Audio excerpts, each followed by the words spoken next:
ಜಂಬಿಗೆ ಮರದ ಹಳ್ಳಿಯಲ್ಲಿ ಅದ್ದೂರಿಯಾಗಿ ನಡೆದ ಗಣೇಶ ವಿಸರ್ಜನಾ ಮೆರವಣಿಗೆ.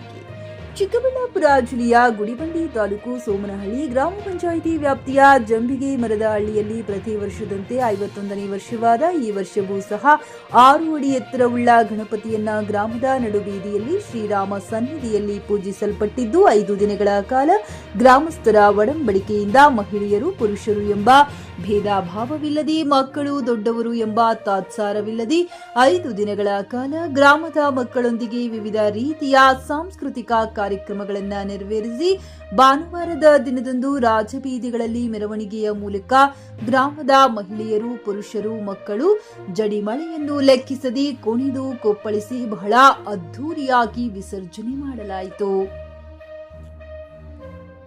ವಿಸರ್ಜನೆಯ ವೇಳೆ ಪಾಪಶೆಟ್ಟಿ ಆಶಮ್ಮ ವೆಂಕಟೇಶ್ ಅವರಿಂದ ಅನ್ನಸಂತರ್ಪಣೆ ಮಾಡಲಾಯಿತು ಹಾಗೂ ವಿನಾಯಕ ಬಳಗದವರು ಸುಬ್ರಹ್ಮಣ್ಯ ಸುನೀಲ್ ಭರತ್ ವೇಣುಗೋಪಾಲ್ ಆನಂದ್ ಗಂಗಾರಾಜು ಶ್ರೀನಾಥ್ ಮುನಿರಾಜು ಮನೋಜ್ ಅಜಯ್ ಬಾಬುರವರುಗಳ ಮುಖಂಡತ್ವದೊಂದಿಗೆ ಕಾರ್ಯಕಲಾಪಗಳ ಸಹಕಾರದೊಂದಿಗೆ ಪೂಜಾ ಕಾರ್ಯಕ್ರಮಗಳು ನೆರವೇರಿಸಿಕೊಟ್ಟರು.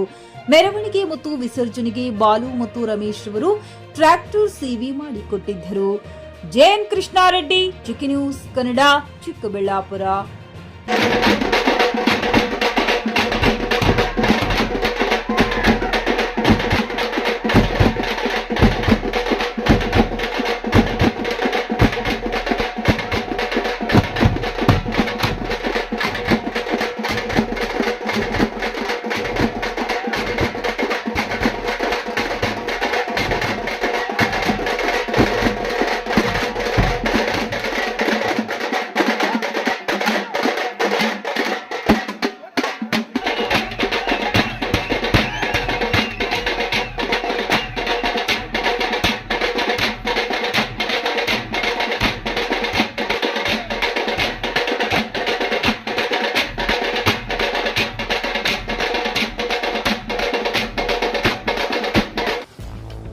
ಗ್ರಾಹಕರ ಸ್ಯಾಟಿಸ್ಫ್ಯಾಕ್ಷನ್ ನಲ್ಲಿ ನಂಬರ್ 1 ತೃಪ್ತಿಕರ ದೈಹಿಕವಾದ ಹುಮ್ನಾಬಾದ್ನ ಎಸ್ವಿ ಟಿವಿಎಸ್ ಶೋರೂಮ್ ನಿಮಗಾಗಿ ತರುತ್ತಿದೆ ಹೊಸ ಮಾಡೆಲ್ಗಳ ಹೊಸ ಬೈಕ್ಗಳು. ಇಲ್ಲಿ ಟಿವಿಎಸ್ ನ ಸ್ಪೇರ್ ಪಾರ್ಟ್ಸ್ ಹಾಗೂ ಸರ್ವಿಸ್ ಕೂಡ ಲಭ್ಯ. ಹಾಗಿದ್ರೆ ತಡೆಯಾಕೆ ಹಿಂದೆ ಭೇಟಿ ನೀಡಿ ನಾಗಲಕ್ಷ್ಮಿ ದಾಬಾ ಹತ್ತಿರ ಗುಲ್ಬರ್ಗಾ ರೋಡ್, ಹುಮ್ನಾಬಾದ್. ಹೆಚ್ಚಿನ ಮಾಹಿತಿಗಾಗಿ ಸಂಪರ್ಕಿಸಿ 8494951009.